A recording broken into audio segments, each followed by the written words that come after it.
Hey, how you doing there again, folks? Me again, of course, Brandon Wenzel. Come back at you, another offering off of my sampler platter. Yes, indeed, folks, sampler video series videos I've been doing for a little while now. I go over there, try out food and drink items. I eat stuff, I drink stuff, then, folks, I'm going to talk about stuff. I'm going to let you know all that you need to know about hopefully delicious stuff that, time I'm doing this, folks, I'm not going to lie. It's a root beer review, so I'm already happy. But we'll get to that. Folks, it's super simple format. I'm going to go over there. I'm going to try out food and or drink items for you. Whilst I'm doing so, I'm yammering on about it for a bit. Whilst I'm doing all that, I'm inside my truck. And whilst I'm doing all that, folks, I'm wearing a super cool shirt. Folks, when I wear super cool shirts, I always like to highlight the super cool shirt. What super cool shirt am I wearing for you today, folks? Well, it happens to be my I Bet shirt, which is a weird thing to say. Makes it kind of difficult to go over there and recommend them to people because they're an awesome band, but I have to explain the name because it's I'd, as in like all right, but I space bet. I'd bet. What the hell is I Bet? They refer to themselves as being hoodcore, but they're basically like a rap metal group that's out of the south side of Chicago. As far as I know, like all the guys in the band are, veterans of the, sort of the Illinois music scene. I got into their stuff early 2024 and was really hoping to get to see them, before the year ended out.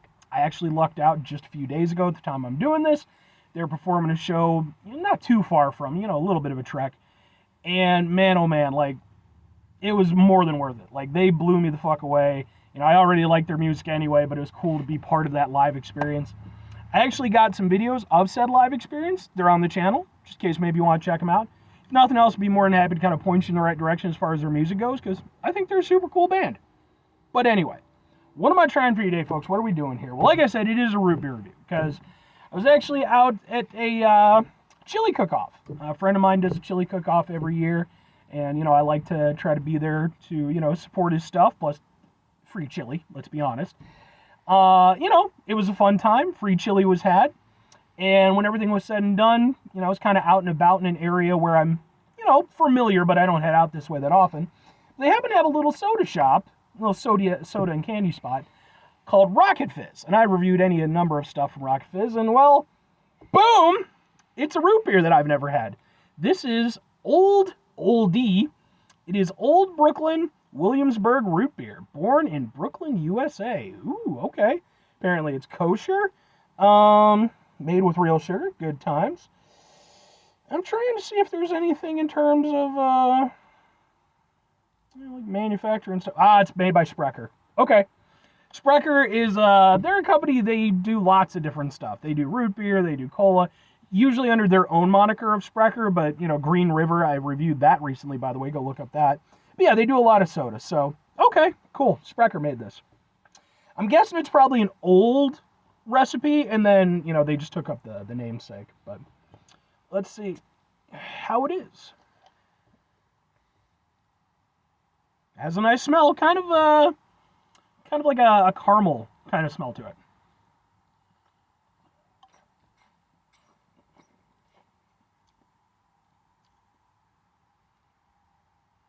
Really? Alright. It's not bad, but not great.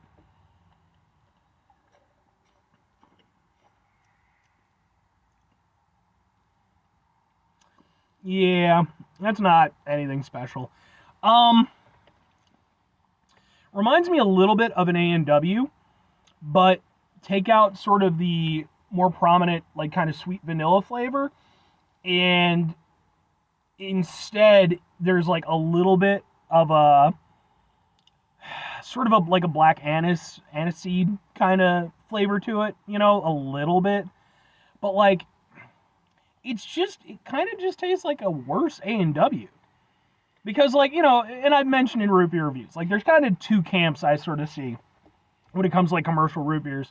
On the one hand, you have like your mugs and your A&Ws. They're very sweet, very abundant, they work for a lot of people. They're very palate pleasing.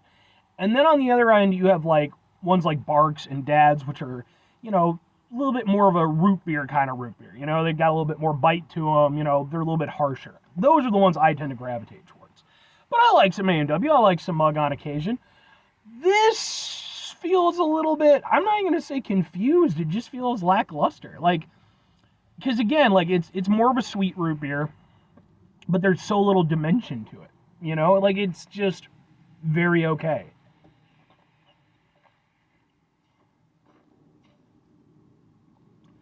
It has trying to kind of, you know, find the best aspects of it. It drinks okay. I wouldn't say it drinks great, but like it's got a little something to it.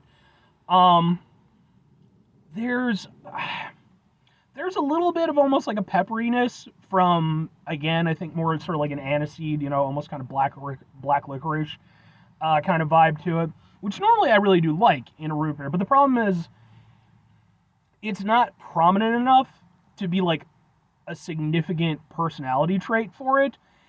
It's just there. And that's kind of ultimately the problem that I'm having with it. It really doesn't feel like it has much of a personality. I'm not going to say it has nothing, but it's like a shitty seventh grader, you know, where it's like, you know, you're in seventh grade, you don't have a personality yet, you know, you're still trying to figure stuff out.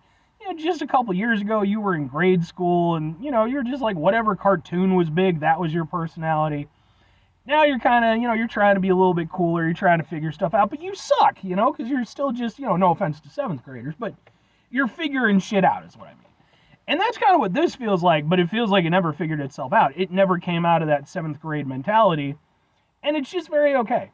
You know, like, I don't hate it. I don't even dislike it, but it's very forgettable.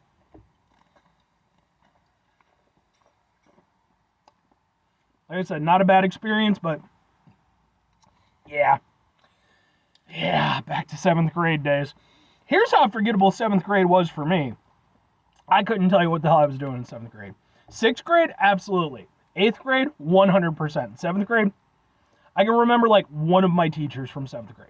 And I don't mean that to be mean to my teachers or anything. I'm sure seventh grade was fine, I guess. But, you know, sixth grade still had some of that grade school stuff, you know, lingering.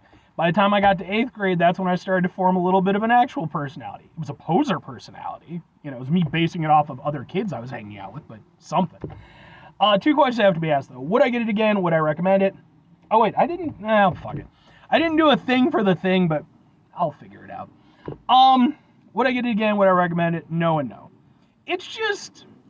Here's the thing. I like Sprecher, and I actually like their root beer. Like, I don't want it to seem like they, you know, put out bad products or anything. I like their root beer. I like their brand of stuff, and even some of their other stuff. Like I said, I love Green River, and that's a soda that they do. But yeah, this is like the second one I've done. It was sort of like a legacy root beer from them, and, you know, under a different branding. And yeah, man, I don't know. I don't know if it's just, you know, maybe the original recipes just weren't that great to begin with or whatever, man. But yeah, this one for me, it's not bad. You know, if somebody offered me one, I'd take it, but I wouldn't buy it again. And if I'm recommending it, I'm just not. You know, like, I wish I could. I love root beer. By the way, what with this being a root beer review, it's going to end up in my root beer reviews playlist, which is a playlist for just root beer reviews. But yeah, man, because I really don't, the thing is, I don't even know who I would recommend this to. Because it doesn't really, I guess it falls more in the A&W and Mug camp, but it doesn't even have as much personality as those. And then it also has the sort of, again, like sort of black aniseed kind of vibe to it a little bit. And I don't think that A&W and Mug fans would be that into that. So, yeah, I can't really recommend this one. It's not terrible or anything, but 5 things before I get out of here. Have yourself a great rest of your day, spectacular rest of the week, monumental rest of the month, spanish rest of the year. Folks, go over yourselves a truly root beer-tastic rest of your life. Because when it's root beer, it's always root beer-tastic. Final 2 things. Number 1, try to bring some positivity into the world. It's not always possible. It is, however, always appreciated. But what you do if you can't do it all the time, I know I can't do it all the time. Here's what you're going to do, folks. You're going to try not to be an asshole. Folks, not always the easiest thing in the world to not be an asshole. Trust me. I know it. I live it. I'm out there every day with you in it. Life can be stressful and frustrating and just bullshit sometimes, folks. And when we find ourselves in situations where we have to deal with said bullshit, it's important we go over there whenever possible. Take a step back.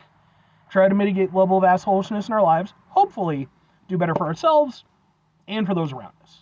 Very final thing, folks, do the thing. Whatever the thing is for you, that's what I want you to go out and do. Folks, do you have any off-brand root beers that you're particularly partial to?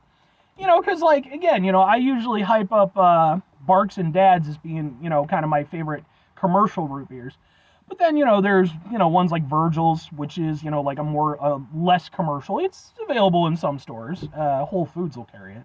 And I really, really like Virgil's. I think Virgil's is spectacular. What is it? Reading Draft. I like their stuff. There's some other ones. It's kind of funny when I think about it because as much as I love root beer and as many root beers as I've had, I'm a little bit of, like, I can be a little bit snobbish, but I am kind of a root beer slut at heart. I just like root beer. So it's one of those things when I think about, like, dead favorites, it's like, Barks and Dads. Dads is probably my favorite commercial, and Virgil's is probably my favorite non-commercial. And then after that, it's like, I don't really have a tier structure. It's just kind of root beer. But I'd be interested to hear what you have to say.